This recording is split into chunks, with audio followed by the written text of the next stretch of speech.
Hello, नमस्कार, आदाब, सत श्री अकाल दोस्तों। कैसे हैं आप लोग? मैं डॉक्टर मनोज कुमार स्वागत करता हूं आपके अपने चैनल आरो एजुकेशन पे। दोस्तों, आज हम एक विशेष टॉपिक पे चर्चा करेंगे जो है कि how to write a good answer. ये प्रॉब्लम सभी स्टूडेंट्स को होती है, ठीक है। स्टार्टिंग में तो बहुत ज़्यादा, जैसे बीए के स्टूडेंट्स हैं या जो भी हैं, आगे भी चल करके कंपटीशन भी देते हैं आप, तो भी ये सब सारी चीज़ें, एक बेसिक सी जानकारी हम लोग आज देखने की कोशिश करेंगे।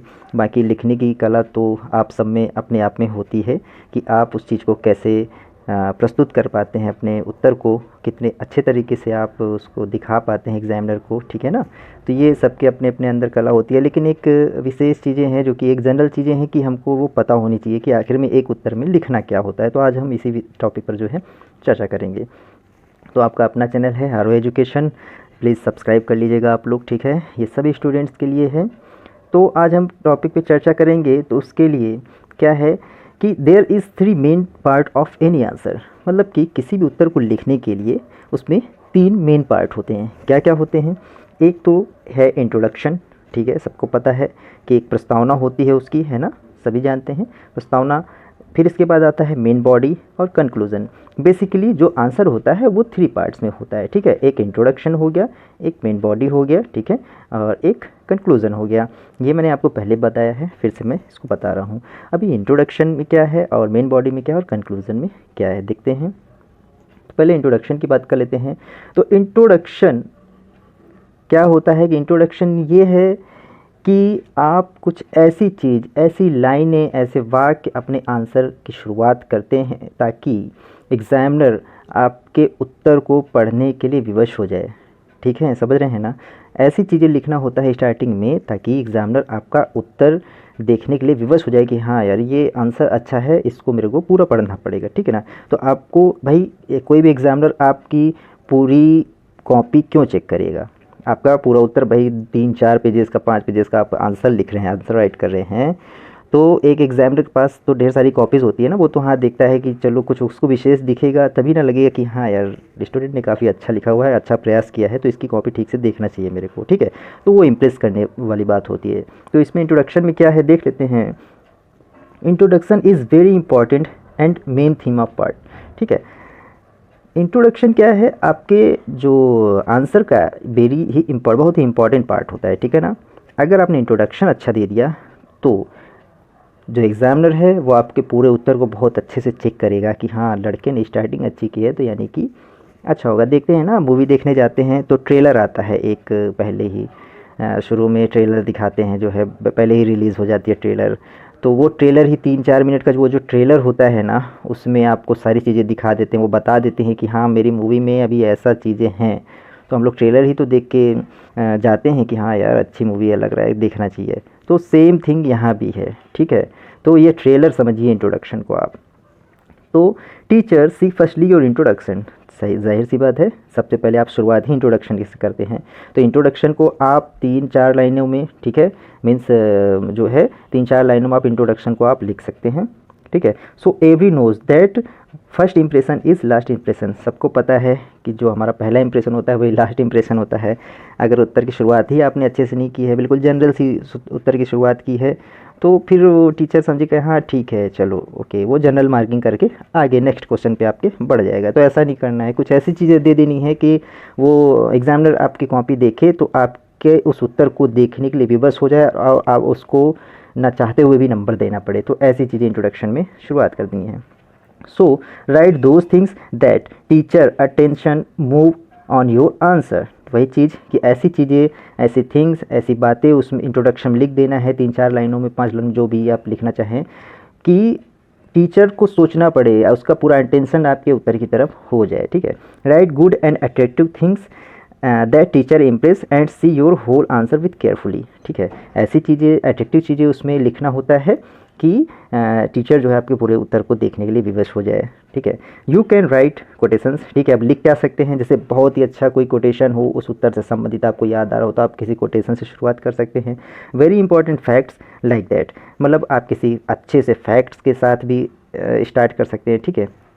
या कोई उसका हिस्टोरिकल पार्ट रहा हो जो विशेष, ऐसी चीज़ आपको इंट्रोडक्शन में देना होता है ना कि हाँ लगे कि यार है कुछ अंदर इस आंसर में, ठीक है। तो कुल मिला के ऐसी बातें लिखनी होती हैं कि इंट्रोडक्शन देख के ही पता चल जाए कि हाँ बच्चे ने अच्छा काम किया है इस उत्तर के साथ, ठीक है। तो वो आगे आपकी कॉपी अच्छे से चेक करेगा। ये तो हो गई इंट्रोडक्शन की बात, जनरल सी बेसिक सी बात बता रहे हैं। लिखने के लिए बहुत सी चीज़ें होती हैं, ठीक है, मैं जनरल वाली बात बता रहा हूँ, आप लोग बस इसको ध्यान दीजिए। हाँ, ये इंट्रोडक्शन को आपको ये नहीं किया एक पेज में इंट्रोडक्शन ही लिख दिए पूरा, ये एक पेज का इंट्रोडक्शन नहीं होता मेरे भाई, ठीक है। एक पेज का इंट्रोडक्शन नहीं है, आप इंट्रोडक्शन को 3 से 4 लाइनों में समेट सकते हैं। बहुत ज़्यादा कर दिए तो 5 लाइन बहुत होती है इंट्रोडक्शन, और वो एक पैराग्राफ होता है। एक मेन बात कि आप अगर हिंदी में लिख रहे हैं तो आपको प्रस्तावना नामक शब्द लिखने की ज़रूरत नहीं है। आप बस उत्तर की शुरुआत कर दीजिए, वो आपका पैराग्राफ ही 4-5 लाइनों की जो पैराग्राफ आप एक बनाएंगे ना, यही पता चल जाएगा। ऑलरेडी सारे टीचर्स नोन होते हैं कि यही मतलब इनका इंट्रोडक्शन है। आपको इंग्लिश में भी इंट्रोडक्शन पार्ट लिख करके देने की ज़रूरत नहीं है, समझ रहे हैं। प्रस्तावना शब्द को लिखना नहीं है, इंट्रोडक्शन शब्द को लिखना नहीं है, ओके। अब आती है बात मेन बॉडी की। तो बॉडी पार्ट ऑफ आंसर, ठीक है, 3 चीज़ें मैंने बताई, इंट्रोडक्शन बात कर लिया हमने, अब बॉडी की पार्ट करते हैं। It is your questions made part that you write all things, ठीक है, what you want to show the examiner according to the question, ठीक है। मतलब ये क्या है कि आप इसको राइट करते हैं जो आप एग्जामिनर को दिखाना चाहते हैं, भाई वही तो राइट करेंगे ना। जो प्रश्न का उत्तर है, जो प्रश्न पूछा गया है उसका उत्तर जो लिखते हैं, ये इसी पार्ट में आता है। मेन चीज़ यहीं पर, यहीं सारे क्रियाकलाप हैं, इसी बॉडी पार्ट में ही आप पूरी चीज़ों को लिखेंगे, ठीक है, कि इस प्रश्न का उत्तर क्या है, समझ रहे हैं ना। तो यहीं पर सारे फैक्ट्स वगैरह, चार्ट वगैरह जो भी आप बनाना चाहें, जो भी आप उसमें लिखना चाहें, जो भी फैक्ट्स वगैरह जो भी मतलब आप कर सकते हैं उसमें यहीं पर होता है, ठीक है। ये फिल्म चल रही है अभी, समझ रहे हैं ना, okay. On this part your whole marks will be depends, ठीक है। तो आपका जो मार्क्स है अधिकतम जो है, ठीक है, इंट्रोडक्शन बेस्ट दे दिए तो वहीं से इंप्रेशन तो गुड हो गया है, पहले से ही बेस्ट बन गया है, ठीक है। वो समझ रहा है, टीचर समझ गया है कि यार ये अच्छा लिखेगा भी आगे, तो आपके आंसर को चेक करना शुरू कर दिए हैं वो। जब अब आपको जो है ये मान के चलना है कि अब जो मैं बॉडी लिखूँगा इस पे सारे मार्क्स डिपेंड करते हैं, ठीक है। अब पता चला इंट्रोडक्शन बहुत अच्छा दे दिए, मूवी अच्छी नहीं हुई हो, फिर तो बेकार है, मज़ा ही नहीं आएगी, है ना, ठीक है। तो बहुत सोच समझ के आंसर को भी उसी तरीके से उकेर देना है, बिल्कुल ठीक। Right what ask the question exactly, ठीक है। इधर उधर की बातें लिखने की ज़रूरत नहीं है, जो प्रश्न पूछा जा रहा है, प्रश्न में जो पूछ रहा है उसी को आप उत्तर लिखें, इधर उधर की बातें उसमें ना लिखें, किससे कहानी टाइप ये सब मत लिखिएगा, ठीक है। ये हो गई बॉडी की पार्ट। इसके बाद आता है कंक्लूज़न, लास्ट पार्ट कंक्लूज़न, ये भी बहुत इंपॉर्टेंट है। अब आपने जो इंट्रोडक्शन दिया है और साथ ही साथ जो बॉडी में आपने उत्तर लिखा है, अब आपको ये सारी चीज़ें यहाँ पर कंक्लूड करनी होती हैं, ठीक है। इसमें क्या है, it is most important last part of your answer, ठीक है। ये आपके आंसर का लास्ट पार्ट है, ये इंपॉर्टेंट होता है। क्यों? क्योंकि अधिकतर क्या होता है ना, एक बार टीचर अगर पढ़ा, इंट्रोडक्शन पढ़ लिया, अगर नॉर्मल चीज़ है तो एक बार वो ऐसे नॉर्मली जनरली पढ़ लिया, इसके बाद लास्ट में ज़रूर देखते कि यार कंक्लूज़न क्या है, तो कंक्लूज़न भी ठीक होना चाहिए, अच्छा होना चाहिए, ठीक है ना। In this section teacher see that how you concluded your answer very shortly, ठीक है। अभी कंक्लूज़न भी बहुत बड़ा नहीं कि एक पेज का कंक्लूज़न ही लिख डाले हैं ना, एक पेज का कंक्लूज़न नहीं होता है भाई, ठीक है। शॉर्ट में जो आपने बॉडी पार्ट में लिखा है उसको शॉर्ट में कंक्लूड करके बताना होता है कि हाँ अभी क्वेश्चन जो पूछा था उसके अकॉर्डिंगली मैंने ये चीज़ें इसमें दी हैं और ये इसमें ऐसा हो सकता है आगे, ठीक है। You write this part as your question ask, ठीक है। इस पार्ट में आप वो चीज़ लिख देंगे, ठीक है, जैसा कि क्वेश्चन में पूछा है। मतलब कुल मिला के जो बॉडी में आपने लिखा उसको कंक्लूड करके लिख देना है कि ये पूछा गया था। यू राइट सजेशंस, इसमें आप सजेशंस लिख सकते हैं कि हाँ ये चीज़ बहुत अच्छी है, अगर इसमें ये चीज़ होती तो ये ऐसा हो जाए। लेकिन अब ऐसा नहीं है अपनी बुद्धि का डालने, मतलब अपने इंप्रेशंस नहीं डालने भाई, ठीक है। आंसर्स अगर वो आपके अपने इंप्रेशन पूछता है तो ठीक है, अपने इंप्रेशन नहीं डालने हैं, जो मानकीय विश्लेषण है वही डालेंगे आप, ठीक है ना, अपने इंप्रेशन नहीं डाल देने हैं, ठीक है। भावुक नहीं हो जाना है मेरी, है ना, समझ रहे। You write needing of question, ठीक है, प्रश्न क्या पूछ रहा है उसके हिसाब से आपको लिखना होगा कंक्लूजन, ठीक है। जो आपका बॉडी पार्ट जो आपने लिखा है कुल मिला के उसको कंक्लूड कर देना है, बस इतना सा है, ठीक है, जो भी आपने लिखा है। उसमें कुछ भी पूछा है उसको आपको कंक्लूड करके लिख देना है, ठीक है। ये ही 3 मेन पार्ट होते हैं और इसी पर पूरी फिल्म यानी पूरा आंसर आपका तैयार हो जाता है, ठीक है। ये छोटी सी जानकारी थी, कई बच्चे बार बार पूछ रहे थे, ठीक है। अब इसमें देख लेते हैं कि क्या आपको अवॉइड करना चाहिए, यू शुड अवॉइड, क्या अवॉइड करना चाहिए इसमें। डोंट यूज़ निगेटिव थिंग्स, ठीक है। निगेटिव बातें आंसर में मत लिखिए कभी, ठीक है, बैड इंप्रेशन पड़ता है, समझ रहे हैं कि मतलब उसको बिल्कुल निगेटिविटी करके नहीं, ऐसा नहीं है, ठीक है। तो उसको जैसा क्वेश्चन पूछा है उसके हिसाब से उसके अकॉर्डिंगली ही आंसर लिखना चाहिए, ठीक है। Don't write more unusual things, ठीक है। आपको आंसर लिखने के लिए या किसी बात को बताने के लिए कुछ शब्दों का सहारा लेना पड़ता है। अब इतना भी अतिशयोक्ति ना कर दें, मतलब फालतू के शब्दों का इस्तेमाल करके आप आंसर को बढ़ा चढ़ा के पूरा इस टाइप से नहीं, ठीक है। वो तो है ही है कि इसको सजाना है संवारना है तभी तो अच्छा दिखेगा आंसर, बट इतना भी मतलब ओवरफ्लो ना हो जाए, इस टाइप से नहीं इसकी ज़बरदस्ती चीज़ें और जो चीज़ उससे रिलेटेड नहीं है आंसर से वो भी आप लिखते जा रहे हैं, ये भी नहीं करना है, okay. Don't be cutting very much in your answer, ठीक है। हाँ, अब पता चला यहाँ से लिखना शुरू किए, ओहो ये गलत हो गई, इसको काटो, ये बिल्कुल बढ़िया इसे काट दिए, ये बहुत ख़राब होता है, ठीक है। मान लीजिए गलत भी हो गया है तो आप सिंपल सा ऐसे करके काट देंगे, या ब्लैक पेन से काट दीजिए चुपचाप, बस ख़त्म हो गया, ब्लू पेन से ही काट दीजिए, ठीक।